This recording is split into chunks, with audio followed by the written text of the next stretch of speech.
Esiet sveicināti, mīļie draugi. Labdien. Lauma, visi klātesošie, kuri šobrīd mūs redz, šis ir skaists laiks, šis ir Ziemassvētku laiks, šis ir cerību laiks, un lai šī cerība mūs stiprina un lai mūsu ziedojumi un lai mūsu labās domas palīdz Laumai pēc iespējas ātrāk izvesaļoties. Par to mēs cieši turam īkšķus. Man pieder debesu gabaliņš, tur starp Jelgavu un Roju, kuru ik vakaru rietos caur logu samīļoju, un reizēm slīkstu asarās, tās birst kā no siekas, vienkārši raudu no prieka.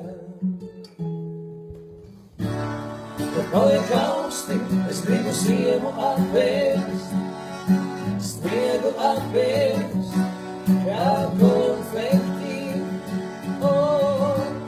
Kad paliek augsti, es gribu ziemu apēst, sniegu apēst, kā konfekti.